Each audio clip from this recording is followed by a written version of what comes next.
নমস্কাৰ শ্বেয়াৰ মাৰ্কেটৰ মুখ্য বাতৰিলৈ স্বাগতম জনাইছোঁ বাতৰি আমি ইউএছ মাৰ্কেটৰ পৰা আৰম্ভ কৰিব লাগিব কালি ইউএছ মাৰ্কেটত এক্সেঞ্চাৰৰ ৰেজাল্ট ওলাইছে ৰেজাল্ট একদম ফেণ্টাষ্টিক সো হেতু কাৰণে নেছডাক কালি ভালেখিনি ৰিকভাৰ হৈছে নেছডাক 1.4% মান ওপৰত গৈ পেলাই ক্লোজিং দেখাইছে ডাও জোন্সো মোটামুটি ঠিক ঠাক কিন্তু ডাও জোন্স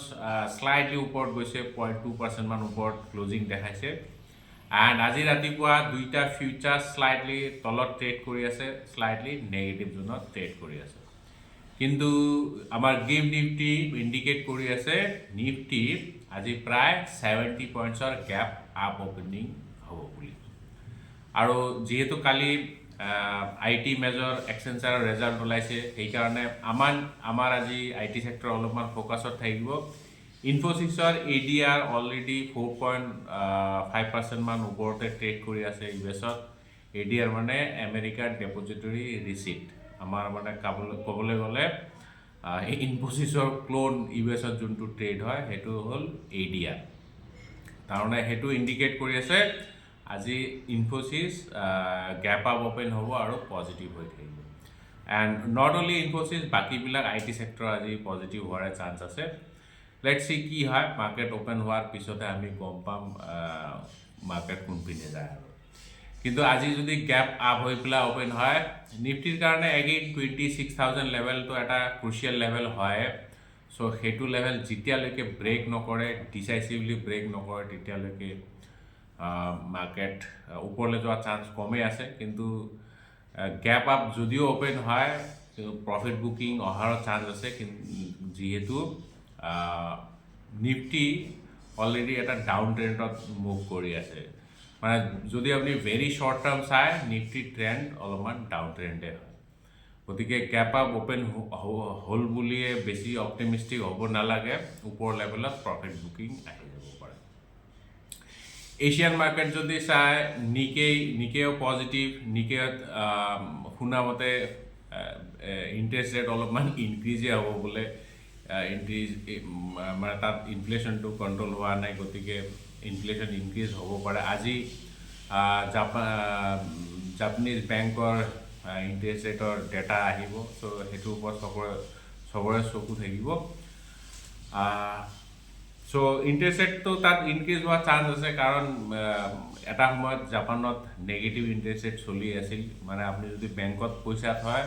উল্টা আপনিহে পইচা দিব লাগিব আৰু মোস্ট অফ দা টাইম তাতে মানে ইন্টাৰেষ্ট ৰেট জিৰোই থাকে মানে আপনি একো ইন্টাৰেষ্ট নাপায় আচ্ছা যিয়ে নহওক ইউএছৰ ভিতৰত আৰু এটা কালি আপডেট আহিছে তেওঁলোকৰ ইনফ্লেশ্যনটো অলপমান কন্ট্ৰল হোৱা যেন দেখা পোৱা গৈছে ৰাইজে অনুমান কৰিছিল সিপিআই ইনফ্লেশ্যন 3.1% আহিব কিন্তু ফাইনালি 2.7%তে ৰৈ গৈছে কাৰণে ইনফ্লেশ্যনটো অলপমান কন্ট্ৰল হৈছে আচ্ছা এইপিনে এনএসি নতুন 4টা সিকিউৰিটিজত এফএনৰ ট্ৰেড কৰিবলৈ সন্মতি দিছে 4টা ষ্টক এতিয়া নতুনকৈ পাব আপোনালোকে যদি এফএনৰ ট্ৰেড কৰে ফিউচাৰ্ছ এণ্ড অপশ্যন তাৰে ভিতৰত 4টা হ'ল Bajaj holdings Swiggy worry energy আৰু প্ৰিমিয়াৰ এনাৰ্জি এই 4টা ষ্টকত এতিয়া আপুনি এফএনৰ সেগমেন্টত ট্ৰেড কৰিব পাৰিব আচ্ছা এতিয়া আমি অলপমান স্টক স্পেসিফিক নিউজ চাম তাৰ আগতে এগেইন আমি চাব লাগিব প্ৰিচিয়াছ মেটেলৰ ৰেলি গোল্ড এগেইন নতুন লাইভ হাই বনাইছে কালি 1,35,590 লাইভ হাই বনাইছে আৰু সিলভাৰ অলপমান কাৰেকশন দেখাইছে যদিও কালিৰ হাই 2,07,000 হাই বনাইছে কালি সিলভাৰে কিন্তু নতুন হাই নহয় আৰু কিন্তু ইয়াস দুইটা প্ৰেচিয়াছ মেটেলে কেতিয়াবা লাইভ হাই বনায় আৰু কেতিয়াবা ইটো লাইভ হাই বনায় মানে এবাৰ গোল্ড লাইভ হাই বনাব এবাৰ সিলভাৰ লাইভ হাই বনাব মানে দুইটা অদল বদল কৰি নতুন হাই বনাই আছে ডেইলি ক'বলৈ গ'লে সো এইটো ভালে বাৰু যোনে কমোডিটিত ইনভেস্ট কৰে প্ৰিচিয়াছ মেটেলত ইনভেস্ট কৰি আছে তেওঁলোকৰ কাৰণে ভাল খবৰ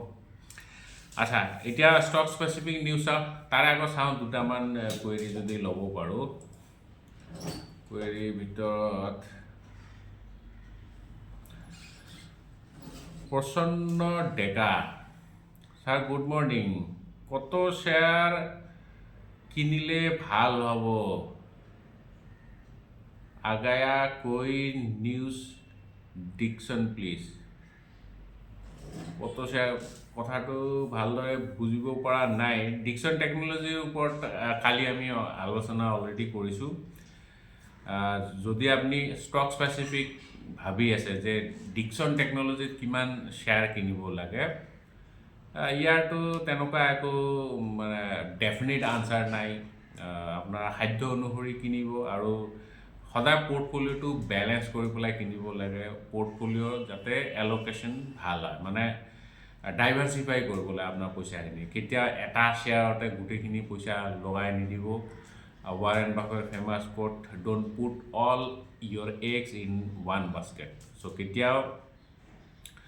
এটা শ্বেয়াৰতে পুৰাখিনি পইচা লগাই দিব নালাগে ভগাই থ'ব লাগে ছাৰ এঞ্জেল ওৱান ষ্টকটো চাই দিব বিক্ৰম বৰা বুলিতো আমাৰ এজন লগৰে আছিল কোনোবা বিক্ৰম আচ্ছা এঞ্জেল ওৱান ন এঞ্জেল ওৱানটো এবাৰ চাই দিম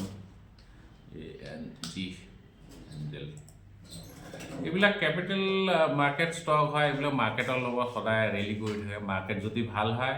ইহঁতৰ পাৰফৰ্মেঞ্চো ভাল হয় এতিয়া এঞ্জেল ওৱানৰ কথা কি ক'ম এঞ্জেল ওৱানৰতো মই AP হয় অথৰাইজ পাৰ্চন হয় গতিকে ইয়াৰ কোম্পানীটো বেয়া নহয় সব ফালৰ পৰা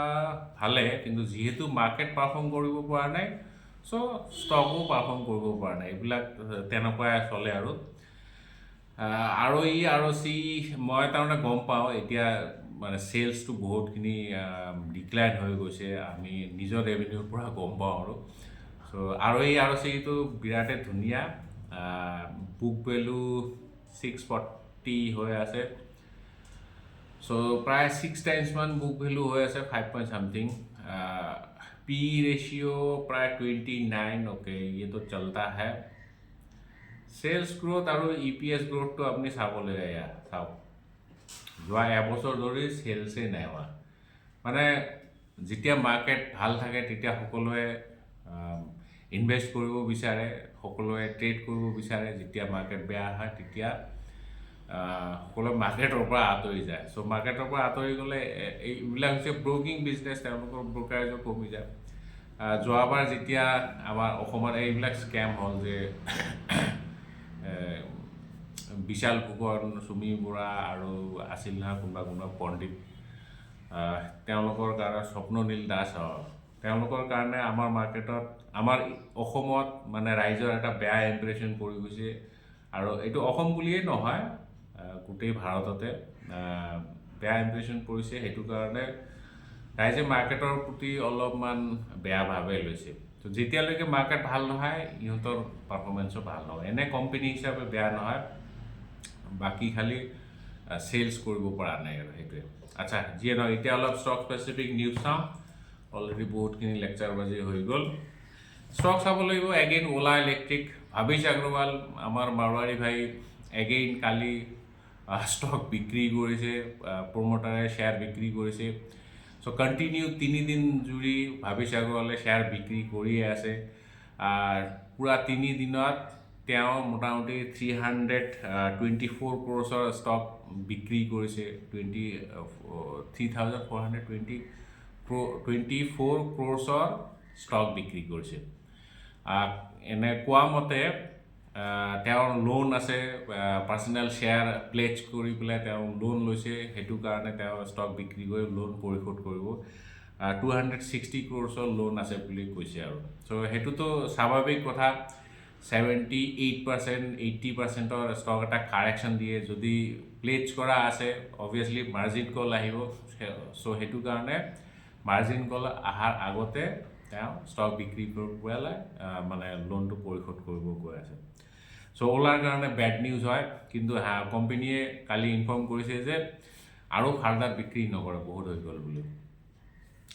জিপিটি ইনফ্ৰা এইটো এটা কলকাতা বেছ ইনফ্ৰা কোম্পানী হয় ইনফ্ৰাষ্ট্ৰাকচাৰ জিপিটি ইনফ্ৰা এটা অৰ্ডাৰ ৰিচিভ কৰিছে মোটামুটি ডাঙৰ অৰ্ডাৰ 805 ক্ৰ'ৰ্ছৰ এটা অৰ্ডাৰ ৰিচিভ কৰিছে এইটো Mumbai municipality corporation of greater মুম্বাইৰ পৰা ফ্লাইঅভাৰ কনষ্ট্ৰাকশ্যনৰ কাৰণে সো কোম্পানী ফ'কাছত থাকিব ICICI বেংকে GST ডিমাণ্ড নটিচ ৰিচিভ কৰিছে মহাৰাষ্ট্ৰ GST ডিপাৰ্টমেণ্টৰ পৰা 238 crores GST ডিমাণ্ড তো শ্বৰ্টফল অফ GST আছিল মানে কমকৈ GST পে'মেণ্ট কৰিছে আচ্ছা বাই দ্য ৱে ICICI থ্ৰু AMCৰ আজি লিষ্টিং আছে এইটোতো মোটামুটি আই থিংক ছেকেণ্ড নে থাৰ্ড পজিশ্যনত বিট হৈছে LG ইলেক্ট্ৰনিক্সটো 4 লাখ ক্ৰ'ৰ্ছৰ বিট কৰিছে ৰাইজে কিন্তু ইয়াত 3 লাখ ছামথিঙৰ বিট কৰিছে আই থিংক ছেকেণ্ড পজিশ্যনত আছে মানে ৰাইজে বহুত বেছি এমাউণ্টত বিট কৰা এইটো এটা ছেকেণ্ড কোম্পানী হয় চ' আজি লিষ্ট হ'বলৈ গৈ আছে অবভিয়াছলি প্ৰিমিয়ামতে লিষ্ট হ'ব কিন্তু কিমান প্ৰিমিয়াম হয়তো 15-20% মান প্ৰিমিয়ামটো হ'ব লাগে মোৰ মতে minimum let's see BPCL Coal India দুইটা কোম্পানী আজি ফ'কাছত থাকিব কাৰণ BPCL কোল ইণ্ডিয়াৰ লগত এটা JV বনাবলৈ গৈ আছে জইণ্ট ভেঞ্চাৰ আৰু এই জইণ্ট ভেঞ্চাৰৰ জৰিয়তে তেওঁলোকে কোল গেছিফিকেশ্যনত কাম কৰিব মুম্বাই মহাৰাষ্ট্ৰত চ' ইয়াতে কোল ইণ্ডিয়াৰ ষ্টেক 51% থাকিব আৰু BPCLৰ 49% ৰিলায়েন্স FMCG যোনটো আছে ৰিলায়েন্স কনজিউমাৰ প্ৰডাক্টছ লিমিটেড তেওঁলোকে এটা সাউথ ইণ্ডিয়ান ব্ৰেণ্ড আছে brand Udayam agro' foods product limited তেওঁলোকৰ এটা উদয়ম বুলি ব্ৰেণ্ড আছে ফুড ব্ৰেণ্ড সেইটো একুৱায়াৰ কৰিবলৈ গৈ আছে মেজৰিটি ষ্টেক তেওঁলোকে বাই কৰিবলৈ গৈ আছে চ' ৰিলায়েন্সো আজি ফ'কাছত থাকিব চ' ৰিলায়েন্স কনজিউমাৰ প্ৰডাক্ট হ'ল ৰিলায়েন্স ইণ্ডাষ্ট্ৰিজৰ এটা ছাবচিডিয়াৰী চ' যিয়ে নহয় আজিতো উইকেণ্ড হয় এগেইন আমি সোমবাৰে লগ পাম হেপী উইকেণ্ড সকলোৱে এনজয় কৰক সপ্তাহটো জয় আই